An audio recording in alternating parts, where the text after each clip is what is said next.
So I've asked Caninosaurus,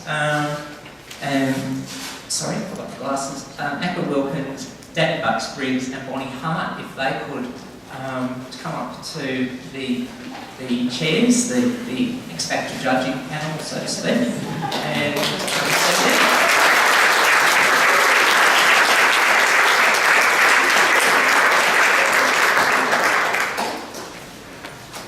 I'll get perhaps each person just to do a brief intro of themselves, including pronouns, but I'll hand the next 3/4 of an hour over to the three of you to tell your perspectives and your stories, and you need the microphone. This will be the hairy bit of MC, and that's the technicality stuff. 3 seconds. Oh, I think it's closer. This is for my feet. There you go. So, what's your next?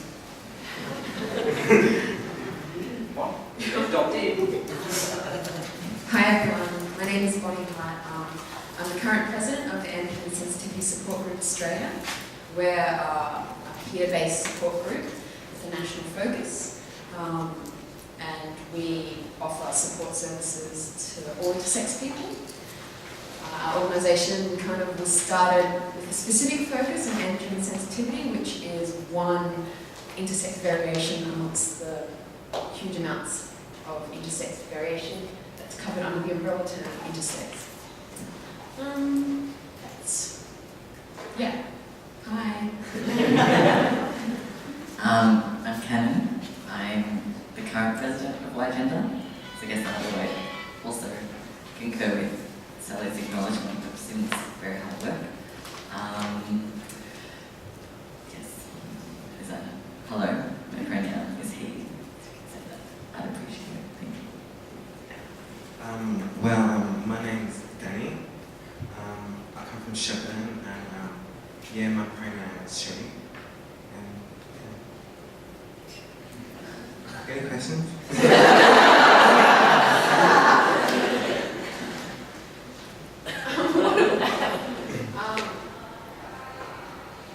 Okay, is it too early for questions? Talking about your personal perspective is fun. Okay, great. So if we're talking about in a healthcare setting, I might kind of start with a broad thing that brings it back to children knowing they're trans or whatever. I definitely felt like the child version of myself knew myself much better than the subsequent experience I had where I was influenced by the world around me and people, saying you dress this way and if you feel this way it's okay, you're just going to grow out of it. And I was like, I kind of kept waiting for that to happen, and I guess one day, when I was about 23, I was like, actually, I don't think I'm going to grow out of this. I think this is who I am, and that's okay. And that little person version of myself was so smart. So I guess in terms of healthcare, that's kind of the experience that's ongoing when you talk to healthcare professionals. It's still the whole like, but no, actually really you're this way, like you're not that way. I guess that's what we're here to talk about, and how to create those better pathways for people. Thank you.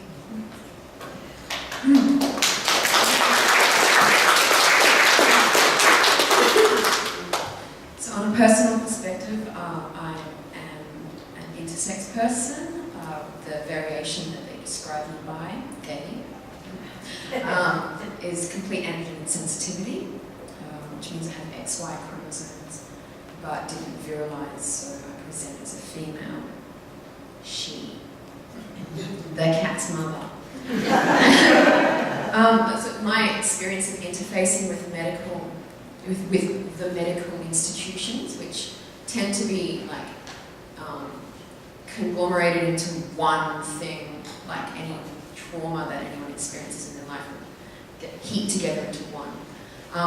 Happened very early in my life. I suppose I had a hernia when I was born, which then they identified as a secondary sort of physical manifestation of the particular type of chromosomes and expression of those chromosomes that I had.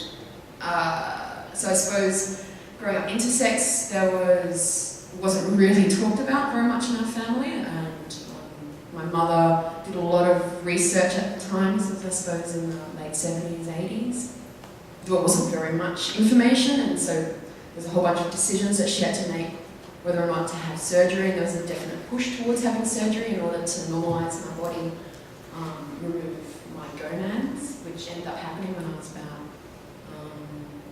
11 or 12, just before puberty. And since then I've been on artificial hormones for the rest of my life, which is really tough if you don't big pharmaceutical companies, and then all of a sudden every time, me and Bay are in bed together. So, yeah, that's kind of, that surgery really kind of changed me. I suppose it radicalized me in a lot of ways, because there was a lot of, the way they did it was really like fixing me to conform to a female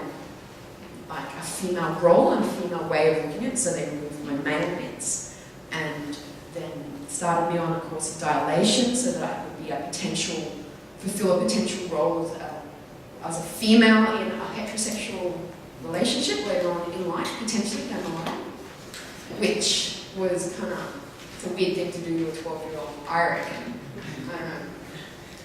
I don't know. And since then, still not very talked about, not very open about, like lots of secrecy and shame, I suppose. It was shame kind of turned around into like being this like awesome, like sense of like specialness. So, but then operate like, that's kind of like then oscillating between illusions of grandeur and like scum of the earth kind of thing. Yeah. So I suppose I also really acknowledged a lot, like my particular intersex body, it looks very female, and so people don't really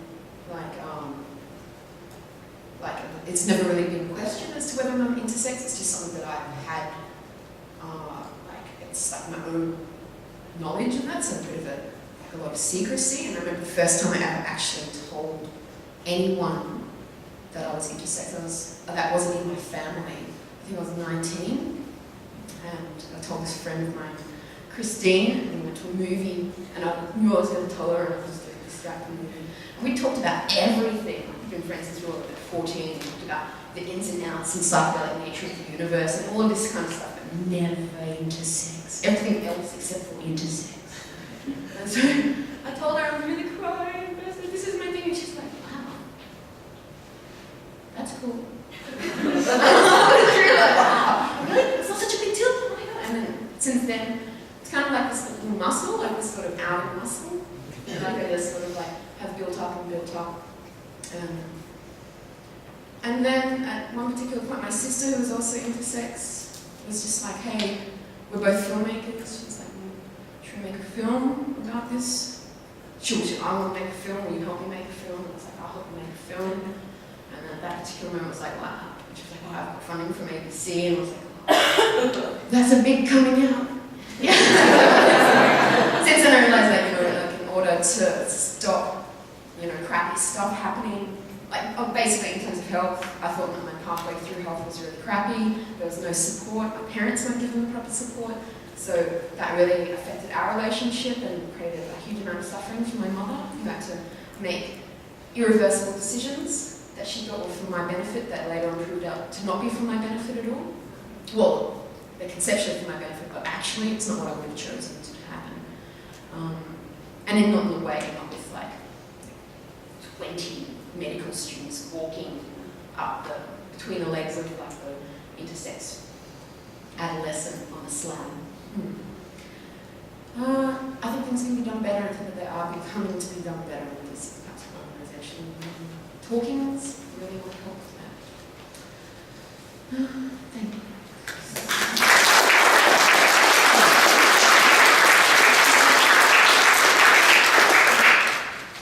Sorry, I'm a bit shy, but yeah, I don't really know what to say. Yeah, I came out quite young. Yeah, I used to go to school and get bullied, get harassed, and I just got over it. And so schooling wasn't really for me. So yeah, I basically dropped out of school and then done another course. Yeah, I found that it was more better than school. So, yeah. I don't really know what to say. I'm a bit speechless, but yeah.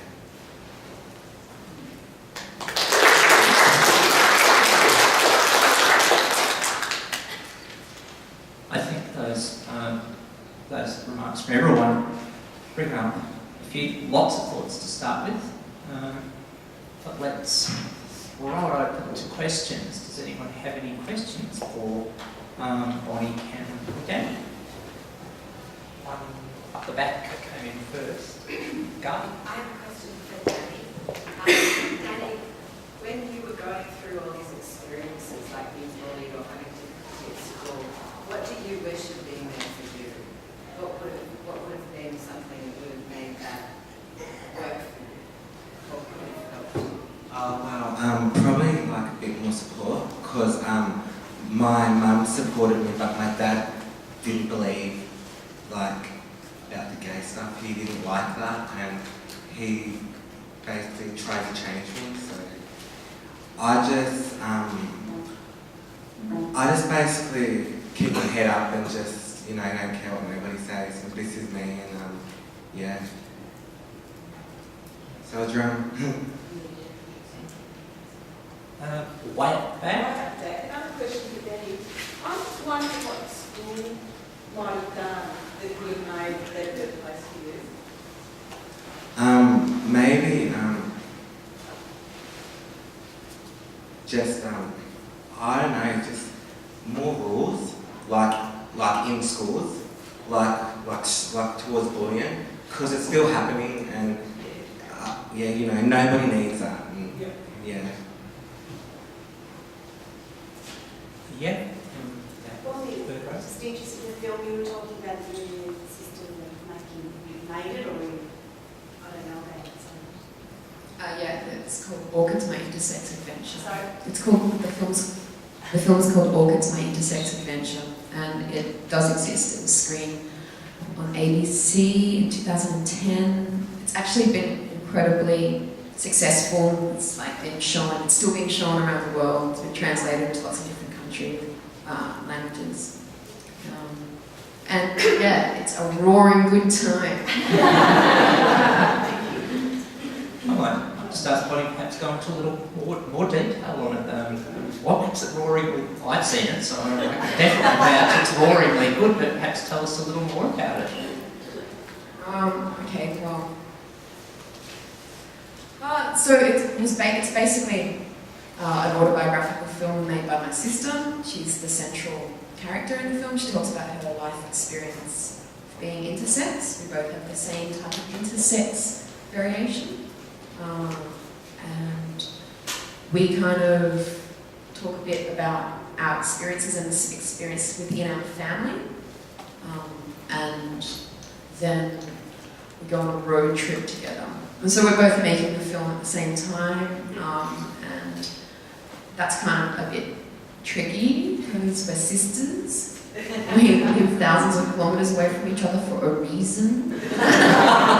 And we're making a film together.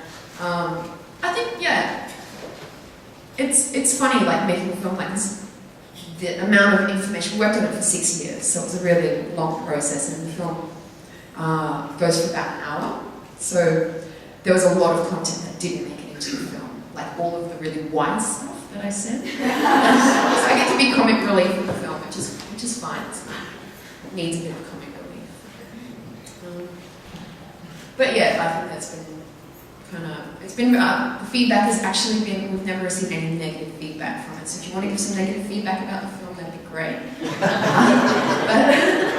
But actually, like, really, like, it's been very helpful for a lot of people in order to just, that whole idea of, like, validation of one's own experience through hearing someone else's experience that's quite similar.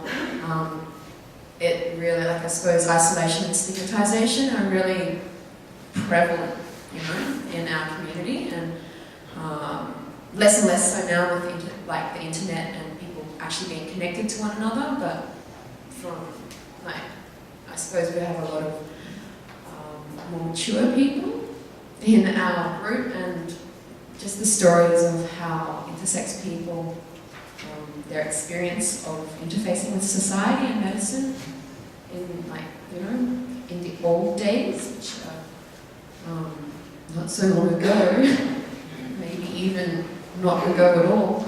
But yeah, horrible and terrible and traumatic. Yeah. I think there's lots of good points in there that I know everyone wants to sort of digest and chew over. We've got a question off the front. A question for all three. Can you remember that the moment when you're growing up when you got connected to people who've been through similar experiences to yourself, and how that came about, and how it made you feel when you start to realise that this is not a journey you're going through by yourself? Oh well, I was real happy about it because I thought that you know, there's only like it's only me like this, but yeah, I met a few people, and like, you know, it made me a bit happier, like, about myself, knowing that there's people like me out there.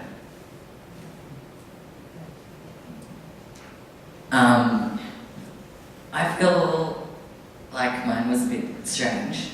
I was in Tennessee and I was staying with some friends, and I'd stayed with them a few times, and from a friend of mine, I got invited, or it was suggested that I go stay with these other people, and it turns out that it was like this hippie commune that was all trans people. And I was like, oh, and I'd never really sort of knew what, I don't know, that there was this whole other dimension. You know, I knew I sort of called myself a lesbian or queer, but that it never really felt like who I was for some reason, and it always felt like a weird word to say, but it helped other people, I guess, have an understanding of what I'm up to. And I just guess I got real close with this guy there and saw myself in that person in a way, and walked away from that experience, and it just sort of, you know, it didn't happen overnight, but I thought about this experience that I had had there, and just over time, I guess I found myself within that, and yeah, so that was that journey. Here I am.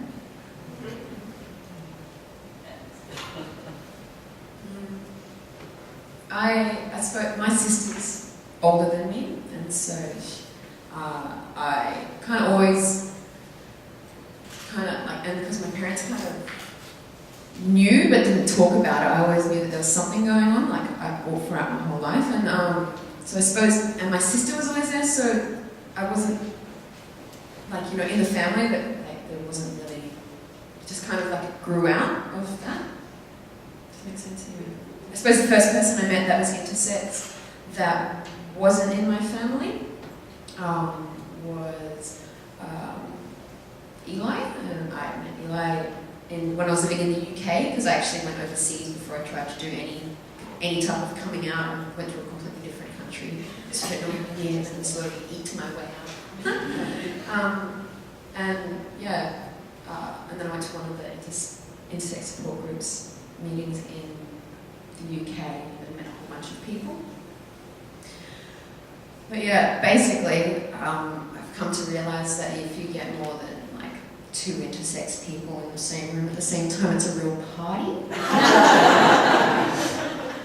Because yeah, generally people are like, yeah, woo! And then the rest is history. please. I just have a question about where the professionals you've kind of come across in your life, and we'll probably hear a lot about negative experiences, but I wondered if you could, you don't have to name people, but those professionals who you've come across who you really liked and you've got on well with, and they've done something that's felt good to you, and like, what is it about them that was good? Who are the good professionals, like, and how are they, what makes them good or useful or helpful? So I suppose at the moment I have a good GP, really, and I think everything starts with a good GP. And it's the first time in my life I've ever had a good GP. And consequently, because I had complete distrust towards Western medicalisation and industry and pharmaceutical industry, I pretty much didn't really get on top of any health issues for most of my life. I just actually steered clear of that. But the good thing about my GP is that he lets me be self-determining, actually. He lets me tell him what I want to do, and if I want to try out anything, he will support me through that and tell me the pros and cons and let me make my own decision and support me in my own decisions. And for me, that's very important because I have been conditioned to think that medicine will actually take away my power, as opposed to actually me being empowered to be able to know what's best for my body and be able to actually seek out the right sort of maintenance and or care that it needs. Good,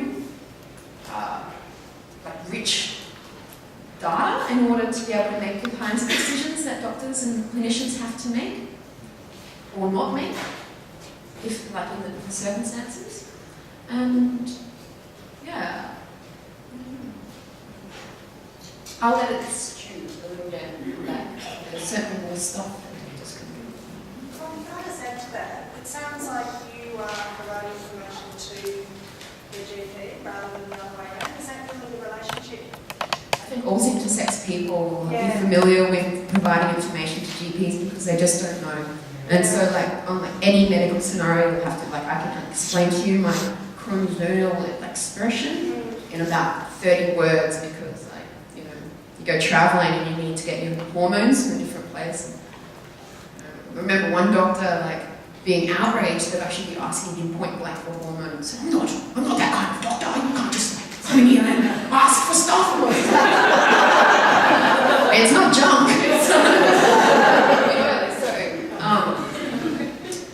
So yeah, there is, and also there's not the research, and so people aren't really doctors aren't that informed. They're only informed in terms of their experience in the clinic, and if there's not that two-way dialogue, then their experience is pretty limited. It's limited to an expression as opposed to a reception of how that happens. And generally, there's in terms of long-term follow-up, there's really no research at all. There's just people in support groups.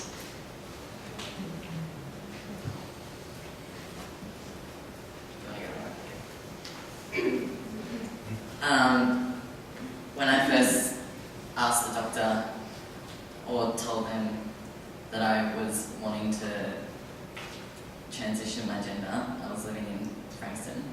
I went to the GP in Seaford. And, leading up to this, I had been mulling over it for, a couple of years, and I was back and forth and made the commitment to go see the doctor. And the response was just kind of no you don't. I was like, yeah, I'm pretty sure I do. And then she was just like, oh, why would you want to do that? You're such a pretty girl, whatever. I was just So I kind of actually just gave up on that for a while and let it go. I was just like, oh, whatever. I'm not really sort of a person who's had much interaction with the medical people in my life, if I really I don't go to the doctor, things like this. I don't really have very good health-seeking behaviours. I guess what changed it, institutions have a lot of power to make environments supportive and to really let people be who they are. I think I spent some time on a student placement at Headspace with Seb and Lisa, who were here, and they were creating a space that was really sort of inclusive for GLBTIQ young people, and it kind of had a big influence on me too. So I would say number one, like institutional settings have a lot of power,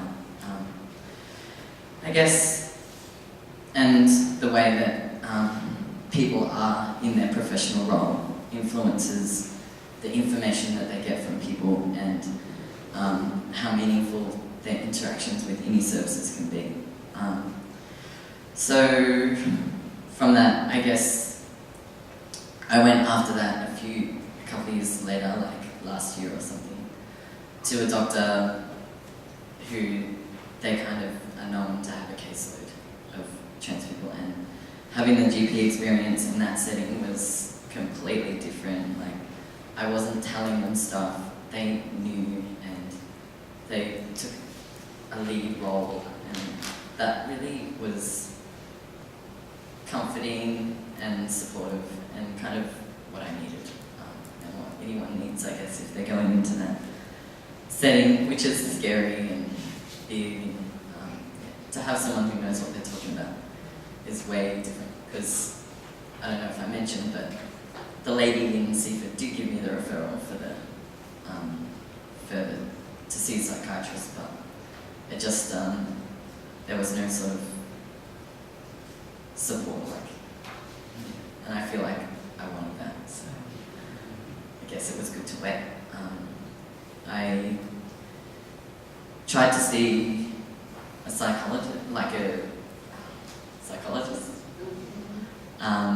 just maybe I thought I might have needed some extra support, and I went and saw a woman that I had sort of seen before. I was having a hard time at uni, and I guess I talked to her about it, and I went to a couple of sessions, and then the sessions were like talking about what is trans and blah blah blah, and I was like, I'm paying $200, the government's paying $200, and I'm not actually getting anything from it, so I just stopped going to that as well.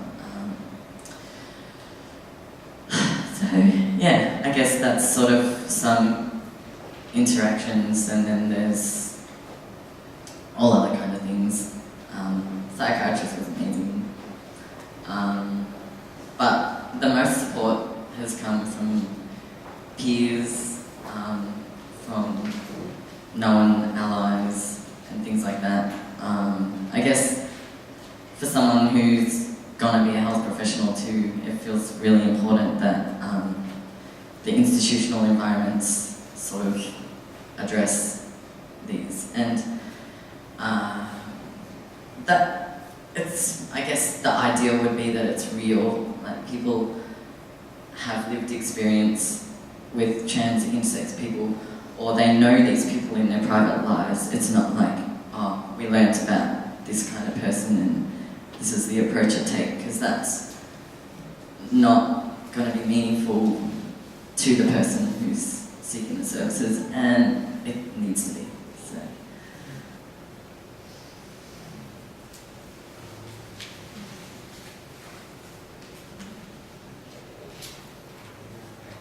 How many things have you like you started to talk about, like, you just stopped doing it, like, you know, like resonates with me, like there's a lot of things that I just stopped doing because they just got too hard, and like there was, you know, I didn't feel like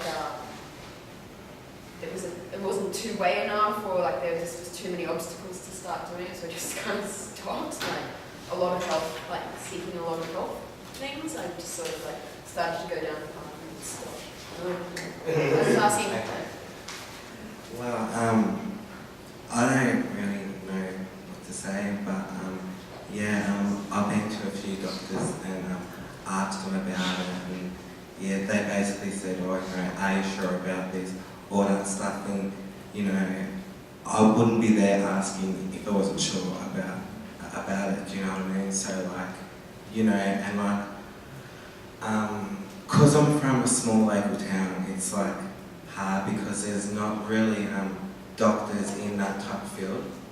So like, yeah, I think I need to come to Melbourne, you know, meet a doctor that knows more about that type of stuff and stuff like that. Yeah, I've been wanting to, change for a while now, and yeah, I'm ready, and yeah, I just. Very interested in what you said about making spaces feel inclusive and welcoming. Kind of what makes you feel safe and supported, all three of you? What makes you feel welcome in a healthcare provider sort of space? Just body language. Body language. Yes, because I've been to a few doctors and they're all like, funny, and it like makes me feel like I'm not wanted type thing. So like maybe like body language, that's the biggest for me, yeah. Environmental cues, documentation, inclusive use of language, I don't know, identifying people who are there that you go and see, who know or have some kind of specialist knowledge. I guess just awareness in a healthcare setting among staff, including sort of reception, because they can sometimes be the make or break. Yeah, they're pretty important things, because not all times when people seek out health services it's because of transgender issues. People have other health issues, and if they come up against the same barriers and they have some really important health issue, that kind of stuff will make them leave. And, it's not good. What he said. Or question? Yes. I don't know if any of you have retrospectively spoken to your parents about what could have been involved in the healthcare setting that may have made decisions, like you said, the decisions harder, whether that's changing or whether you've spoken to them now and said this could have helped, or I wish I had this support, or from a parental point of view. Or maybe you don't speak to them. My own parental experience makes me see that the most staunch people can change over time. I'll just give you a quick sort of rundown. I had a really hard time when I sort of came out to my dad, who was my primary carer. So that was a really big fight. When I changed my name to be more gender neutral, that was also a really big fight, but it wasn't as long, he got over it quicker. And then when I said about that I was transitioning my gender, he was like, do you want me to come and talk to the doctor or anything? So, if that's kind of some kind of guide about how things can change over time, I don't think my dad would have an opinion about that. Oh well, yeah. Mum was real supportive. She didn't really care about me being gay. But yeah, on the other hand, my dad, I don't really talk to him because he just don't like the fact that I'm gay. But he just needs to go and just realise that this is the 21st century. So yeah. I've spoken a lot to my mother about it.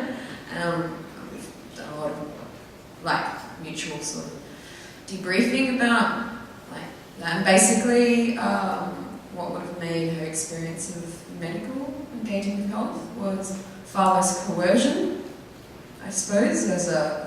She felt pressure in order to have surgical intervention, which she then regretted later.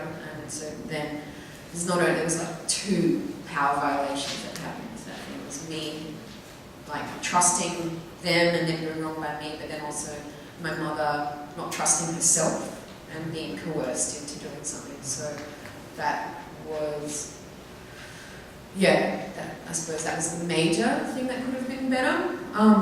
It's a different era now, so like people can like really get on. They can do a lot of research on the internet and stuff. So like that changes the dynamic a little bit.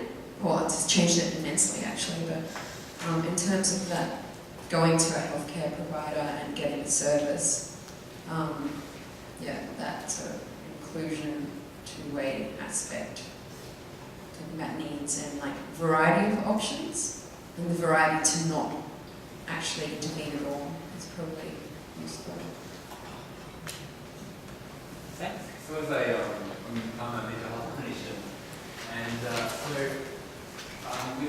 would it be helpful if, that if you did approach the healthcare professional, like for instance for myself, you'd be able to get alongside and maybe link in the link in the care pathways or the health pathways that you were looking for as a support and develop a team that could actually, provide the services that you're looking for instead of just saying, well, I've got no idea, I'm just going to pass it on to the next person. So would that be more helpful for someone like myself who's probably more a bit naive about things, but happy to get alongside and support and actually help connect those pathways in? Would that help?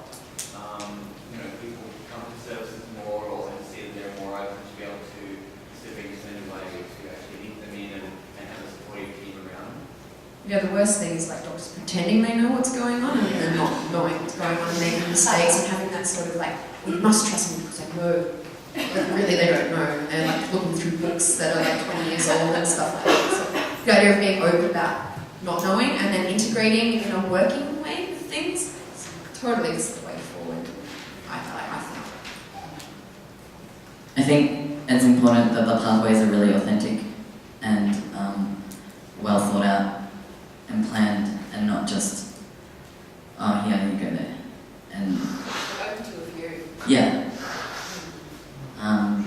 And I guess with ongoing consultation and management of the pathways. So it's not sort of, that person who deals with those people left, but they're 10 years down the track still getting referred there or whatever.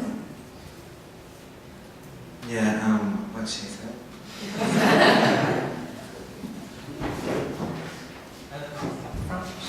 What do you think about people that pass and then neglect those that are still transitioning? Have you come across that? Do you mean in So terms of people- medical services? No, sorry. People that pass now as male or a female who transition, and then they sort of neglect those that are still transitioning, they don't support them anymore because they pass, so they're not going to be seen with it.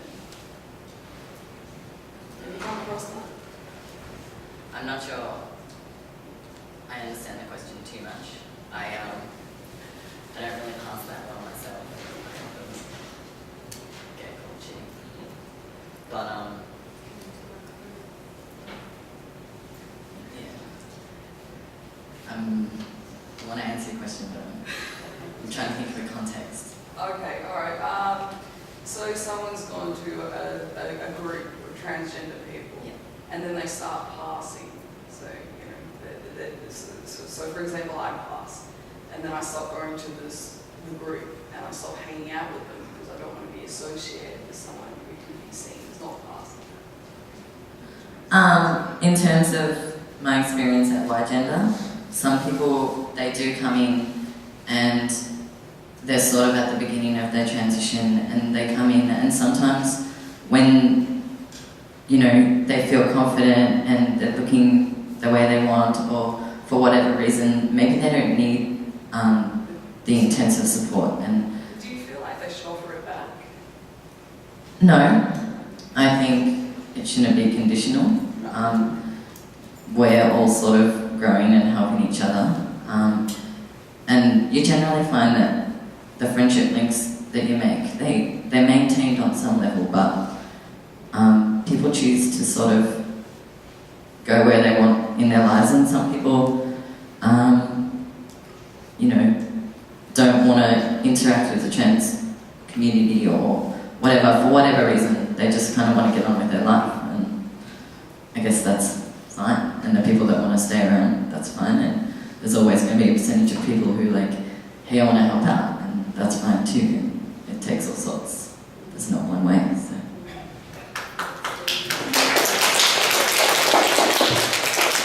Good affirmation that everyone's experience as well. We've got time for one more, so Garvey, you've got the hand I flying. guess my question to you is, I know people can think about things in terms of passing, but it's almost like that sort of a way of framing things almost puts the responsibility on people for their own marginalisation. How would it be if we were to think about it, instead of it being about do you or don't you pass, let's think about what it does when other people delegitimise who you are, when they don't accept you. So it's not about you passing or not passing, but it's maybe about somebody else accepting and respecting you versus not. And I think, where you might be in a situation where some of the time you're respecting in some environments and not in others, how do you feel that the respect you do or don't get affects your comfort with being around people who might experience that even more than you do from other people? That's a question for you. I generally think the idea of passing should be whether or not people pass a scale of how happy and self-reliant and self-assured they are. Because, the whole thing about like societal expectations and views of norms and fitting into that thing is like a very large established infrastructure. It's a slow beast, and you really have to whip that slow beast to kind of move it in a different direction for quite a long period of time. It gets sore and then numb, but then actually will eventually like nudge over a little bit. So, slowly. I guess I don't know if it answers the question, but I kind of feel like the biggest challenge that frustrates me when talking for agenda or anything like that is or talking to the media, is the focus on have you had any medical or whatever intervention, and how that makes sort of a whole group of other people invisible, like genderqueer people, or and just the way that in some ways you can have visual cues, but in some ways you're not always going to see it. So you have to make sure, as many areas as possible are inclusive and can be respectful. Otherwise, you may never know that information about that person, and that has an impact on that person not being able to share who they are. So that's my frustration too. And in terms of my own life, I'm not really in it to pass, I'm just in it to live my life. So.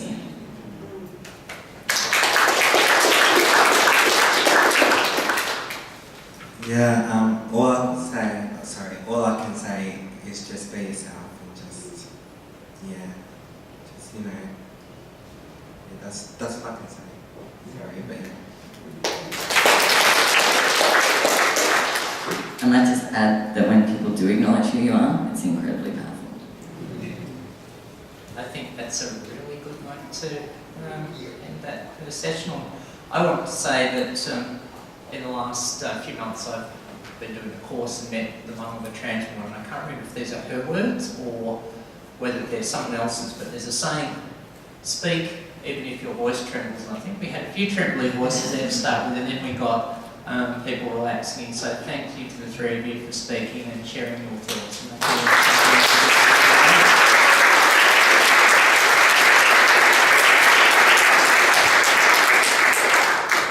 All right. Well, thank you. Breathe now. Thanks so much. I think there were so many perspectives that came out of there. Just a few to mull on, the needs for GPs and other health professionals. That just seems so critical, not just, of course, on the intersex, trans or gender diverse, but for holistic mental, physical, spiritual, psychological health. It just seems like we've already a bit of thought there. Connectedness seems so important. I'd echo the thoughts of being the guinea pig who educates the health professional. I've been through that so many people of my own, say, age or era on trans. So it just doesn't seem right that you're giving someone an education and they charge you $200 an hour. It doesn't work. So a few thoughts coming out of there, and sort of what would have made it easier in terms of parental support. So some great thoughts to get us going, and as we dive in.